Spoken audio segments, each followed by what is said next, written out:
Celeb Savant is a career retrospective type interview focusing on singers, actors, and industry experts.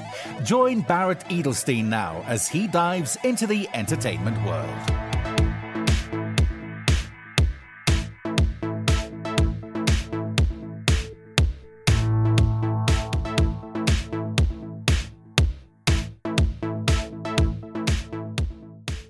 Watershed is one of the most successful and well-loved bands ever to come out of South Africa. This multi-platinum selling band have released 7 studio albums so far, along with the Greatest Hits album during their career, as well as receiving 2 South African Music Awards for Best Pop Album and a South African Music Award nomination for Best Adult Contemporary Album. Since their breakthrough single in 2000 with Indigo Girl, the band have built their way up to be one of the most respected and decorated bands to come out of the southern tip of Africa. Their distinctive melodic guitar sounds blend with the sultry tones of lead singer and songwriter Craig Hinds' voice to create a soothing and classic rock sound that is easily recognizable and yet utterly unique. Their albums and singles have consistently been rewarded with gold and platinum status both locally and abroad. The band recently released the single Little Hero, collaborating with the David Gresham record company and the Little Hero Foundation. Across South Africa, millions of dogs are born into hardship, not because they are unwanted, but due to a lack of education, sterilization, and veterinary care. Dan Ofrichtig founded the Little Hero Foundation to address this problem, focusing on mass sterilization and working with trusted organizations on the ground. Up next on Celeb Savant, joining us for a second time, catching up since we last spoke and discussing the recent collaboration with the David Gresham Record Company and the Little Hero Foundation, is Craig Hinds from Watershed. Where are you in the world and how are you doing? I am currently in South Africa, in the Western Cape, and more particularly the South Peninsula, which is the Muizenberg, Fisherkside, False Bay side. And just kicking back. Second time on Celeb Savant. It was about 4 years ago. I remember you in the first batch of guests. In the last 4 years, what's been happening in your world? So that sounds like we probably chatted shortly after the release of what would be our, I think, 8th album. It was the Elephant in the Room album. Yes, exactly. Yeah, I think that we're probably chatting about that. So since then, we haven't actually released another studio record. We released a single called This Town in between then and now. But, during these couple of years, we've been working on a lot of new material. I think we just want to get that right. We want to figure out I think it's going to be the 10th one now, a 9 or 10, including the best of back in 2010. Yeah, we just want to make sure the songs are right and trying to figure out, navigate the industry all the time because it's forever changing. How you do things, social media, your digital platforms, and all that sort of thing. So we just want to make sure that A, the songs are right, and B, make sure that we understand how we're going to release it and how we want to do it. But besides that, it's been touring, and we've done a lot of touring. We tour all the time. So we had an incredible December. Now we've had a whole lot of incredible Decembers. We've done couple of trips to Europe to market some records over there, and but just carrying on. It's been very cool. You referenced that you went to Europe to market some records there. What is the difference between marketing a record locally in South Africa compared to the overseas market? I suppose the big difference for us is, we're pretty well established here in South Africa, so things feel a little easier. We understand radio, we understand our sort of fans, our supporters, our friends, so we sort of figure it out a lot easier. The territories we perform in over there are German, sort of majority German speaking. We've had some big hits over there over the years. There, it's very much about we need to be on the road. You've got to be on the road a lot. You've got to choose the right venues. And it's just about trying to refresh all the time. You've got to go over there and make sure that, you sort of remain relevant. So that's the hardest part. And then it's also trying to navigate their radio and that sort of thing. I mean, if I look at our Spotify and that, cities like Berlin and Hamburg are still amongst our biggest listenership comes from those cities. And obviously where there's a slight language barrier, which makes a small difference, but nothing too serious. As I say, it is easier here but it's important that we have those territories as well. You referenced that navigation and understanding of the landscape at the moment. How are you feeling it? I think the most obvious thing, I feel we're touring a lot more now than we've ever toured. And one would think the older you get, the less you want to be on the road in a perfect world. But it seems that it's the other way around, and you can see bands are globally just touring all the time now. Everyone's touring. Bands are coming out the woodwork because they used to sit at home and sell CDs back in the day, and CD sales would make enough money for you to handpick your live performances. But with the massive change to digital, where the bands aren't making too much money unless you are a multi-million band that's streaming at that sort of level, yeah, you need to tour. Yeah, I mean there are royalties associated with that, but it is different. But having said that, when you put out a song on Spotify, you do know that everyone around the world has got access to it, which is a cool thing. And I think that opens up other avenues for touring. I suppose the one hand sort of still washes the other in some sort of way. In South Africa, we don't have access, obviously, because there is no access because the shops have closed. I'm not sure if you are aware of the current stats. There's a massive uptick of physical around the world. I was reading an article in Variety in the US, $1.4 billion on vinyl sold, the biggest since 1983. 2 years ago in the UK, there were 5.9 million vinyl sold, the biggest since 1993. Last year in the UK, there's also a basket of products that they gauge exchanges on. And based on these exchanges, which there has to be a high number every day, they monitor it for tax purposes. Because of the upsurge of CDs again, CDs are now back in the baskets. And the research of all of this is that it's the teenagers that are diving into this world, not the older nostalgic people. Then, as you referenced, we've had the Spotify and the DSPs. Understanding the rise of physical again, what are your thoughts? Well, I mean, we were lucky enough to have experienced the physical side of sales. We were just behind the vinyl thing. When you're talking the 80s, we only started in 2000. So we were slap bang in the middle of the CD rage, which was incredible for us. So we've experienced that. We're lucky enough to have felt that, where everything was easy to understand because a disc cost X amount and the label would keep X amount and we would make X amount. So we understand that side of it. We released Elephant in the Room. Having said that, we released Elephant in the Room on vinyl as well. It's quite costly. So I think if the label you with are printing your vinyls for you, that's great. I think for your average band to print to vinyl is pretty expensive. I haven't heard or read too much about the CD side of things. If that's the case, I think we'd definitely be looking at that. You know, I suppose the difference was back in the day, people would have to go to a store and they'd choose their CDs and they would listen, and it was a big part of their monthly shop was selecting a band or two and going home and enjoying that music. You know, I suppose besides buying off your platforms, Amazon and wherever, Temu, whatever it might be, the physical side of purchasing music, it's still, for me, it seems fairly remote. But I suppose, you know, listening to you now, it would be something to investigate the CD side of things and possibly put the new songs on vinyl as well. Do you think the listening audience need to have more of an understanding of what's happening? I'll explain to you.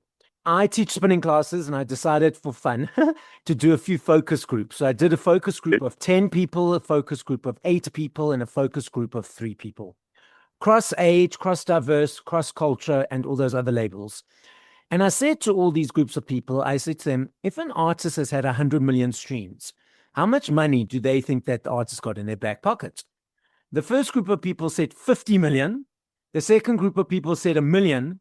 And the third group of people said 300,000 to 20 million. I said, actually, no, it's more like 1,000 or 2,000. They were all shocked and horrified. I do know Ray. I do know Snoop Dogg. They've all been speaking out about it. Also, Lily Allen. I remember reading an article a little while ago. Now, she's got 8 million monthly followers on Spotify, and she's making more money selling pictures of her feet on OnlyFans than she's making of her money on Spotify. Again, you referenced earlier that you can see that you sell booming in those various cities and allows you as a business card to say, okay, we can go tour there. So do you think that's enough, or do you think the listening audience needs to understand more what's going on? Yeah, and it's interesting you did that, because still the biggest conversation I have with people, if you're out for a braai or a dinner party or having a coffee in the morning, everyone's interested in how it all works now. And they're all aware of somewhere in this mix, they're sort of aware that they've heard that bands aren't earning as much as they were, but no one really knows exactly. And it's a big part of those conversations. And 9 out of 10 of those conversations, they go away going, wow, I didn't actually know that. The amount of money earned is so little. And what makes it even more difficult for the artist is how the money is split from the label and to all these platforms. If you had to think about it, you take a song like Indigo Girl, so it's released obviously everywhere. I really just get a royalty that talks about Indigo Girl as a song. But this song has been, money's coming in from everywhere, and you can't really get clear answers as to where it's coming from and exactly how much it is and what the splits are and it's pretty vast. And I think a lot of bands, really what you want to do is make music and be famous. But at the end of the day, I think the admin behind this sort of way that people are consuming music is very difficult for anyone to understand, especially the bands. And for us to try and get a handle on it is hectic. And I think bands just realize that, to try and get straight answers it's not easy. And so you hit the road, and you go and make music and you play music. What do you love about performing live? I think live is how you start. When we started, it was never about having success. You have no idea. People form bands because they want to be in a band, you want to play music, and you want to get free beer, and there's a whole lot of reasons why you start. Yeah, and I think when it sort of clicks over and you realize that that whole thing is actually a lot of fun, and you get a song away on radio, it's great. But the reason why I think you enjoy it is because of that live thing. Picking up a guitar, you've got your band around you, you walk onto a stage, there's people there to watch. You look at emotions, you look at the way people are responding to the song, and then you answer questions afterwards, and you have a beer with people, and that's a big part of the live side. Obviously, as you get more and more successful, it becomes heavier, it becomes a bigger machine that has to stay oiled, and it's got to keep on moving, and it costs a lot more money, but everything sort of comes out the other side. Yeah, the live thing is amazing. I think a lot of the new artists need to realize that your social media is great and you might have loads of followers, but at the end of the day, you want people to come and watch you, and you want to feel the energy of what music does on a physical level. And I think that for me and Watershed is our biggest joy, is actually getting out, getting onto a stage. When you get off after 2 hours, it's the best 2 hours you've had that week. Yeah, so that's the live side.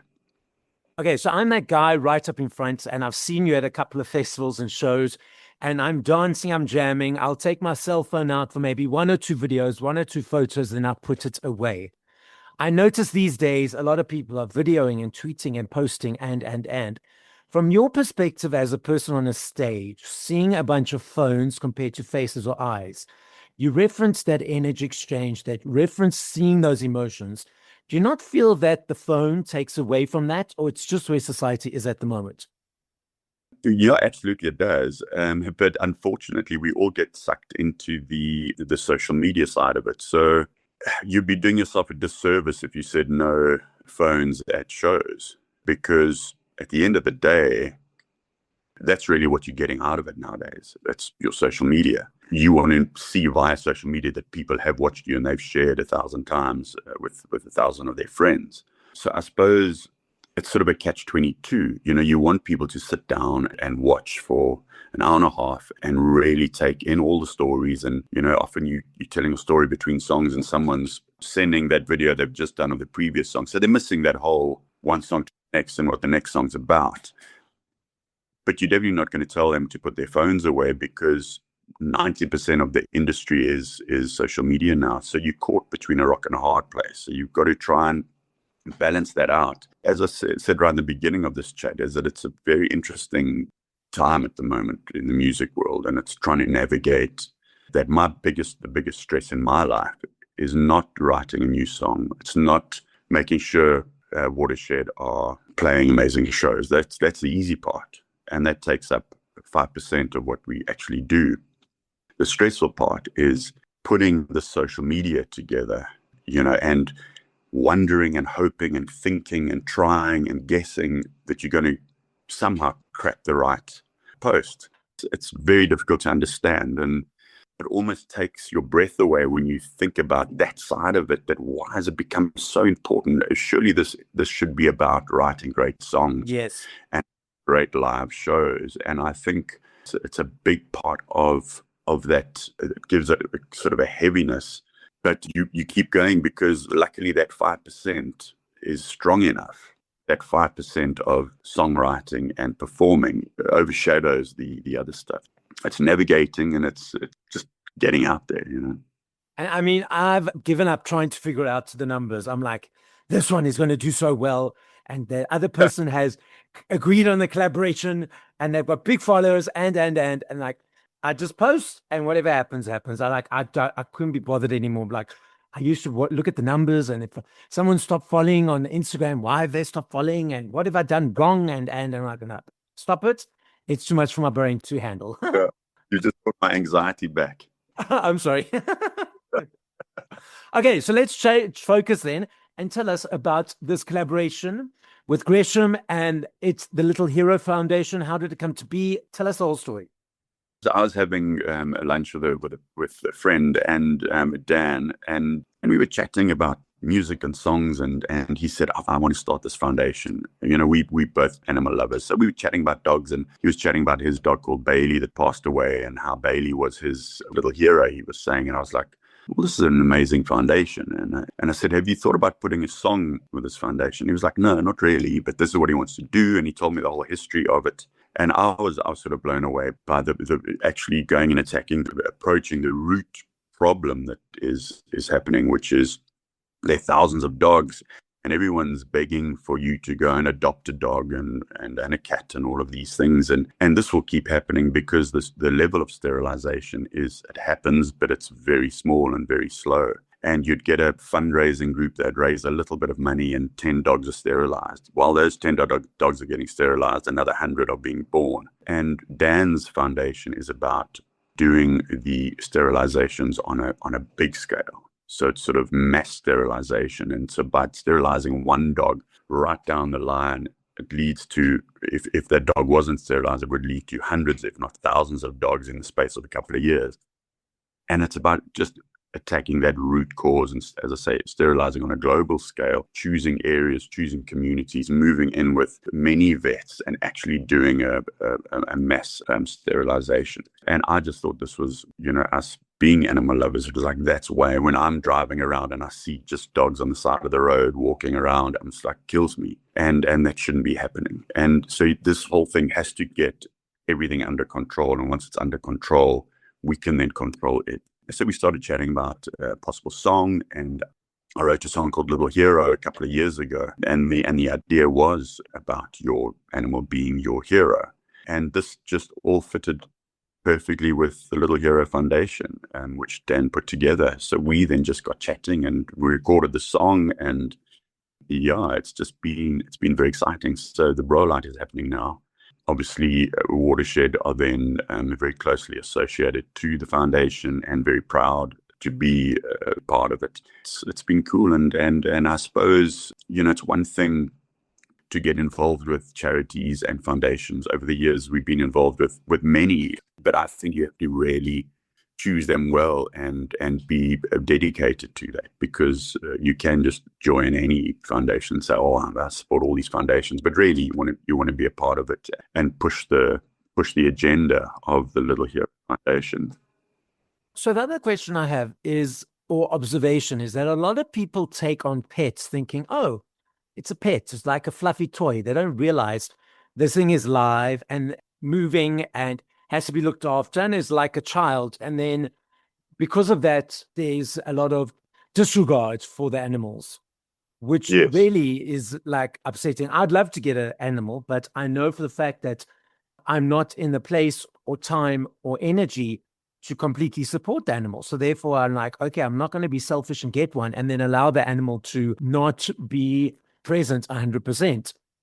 For anyone who's struggling with that thought of like, I've got a pet now and I can't give it my all and they don't know what to do. I mean, I know you're not a vet or you're not potentially an expert. From your experience of being animal lover, what advice would you give those people? Well, yeah, it is. I think you've got to really, when you're making a decision on getting a pet or getting a puppy or getting an older animal, when you're making those decisions, you've got to really think carefully because they are incredibly demanding. You realize that you are 1,000% responsible for their happiness. We can sort of get out of a place and we can figure it out, but a dog and a cat can't. It's such an obvious thing that these decisions have got to really be thought through properly. And I think what I've found with a lot of the adoption dog agencies is they actually are asking really, really strict questions, which is great. They want to come to the house. You've got to send videos of your house, of your garden. They're almost insisting that the dog sleeps on your bed, which is fantastic. I think you've just got to realize that it's tricky and you've got to understand that the responsibility is huge. So that would be the first thing. It's just make sure you're going to look after that little thing really well, because there's nothing worse than seeing an abused animal. As much as it's sort of indirect, the Little Hero Foundation has a direct impact on too many dogs being on the street and being mistreated. So that's the thing. Just make sure you are willing to put in 100% into that pet. Is there a way that anyone can support the Little Hero Foundation? Is there a website they can check out? You can go in. I think the first thing would be to just to follow the Little Hero Foundation. So go give the song a spin. Yeah, and if you follow it, things will come through. We'll have drives. We'll have launches. Where Watershed will be performing, and I just think it's going to be a super thing. We have some nice funders behind the project as we speak, but I feel this foundation, it's going to be very active, and we're hoping to reach a lot of people, and we'll be running various things during the course of the years to come. And yeah, as you mentioned, Gresham earlier, for them getting involved is really cool. So yeah, it's a good team, and I think it's sort of with a good idea and a good concept and a good team, I think it should be a fantastic foundation to be a part of. Following them on socials would be Little Hero Foundation. That people will be able to find it like that. Yeah, I think, I'm not sure if it's the Little Hero Foundation or Little Hero. I think okay. It's the. But yeah, you'll see it there. It's sort of like a white poster with LHF on it, and that's the one. I say if you listen to the song, you'll know it's that thing because I'll be singing. So great foundation, great something to support. Now, Craig, I know we played this game last time, playing it again. Top of mind, if once we finish this conversation, you want to go away and listen to 5 other artists, who would those 5 artists be? Stereophonics, REM, Radiohead, some of the new Counting Crows stuff. And I would probably want to listen to one of the newer guys on the block who's out there. Can't think of any of the new guys. Craig, the podcast is listened to throughout the world. As a final message, what would you like to say?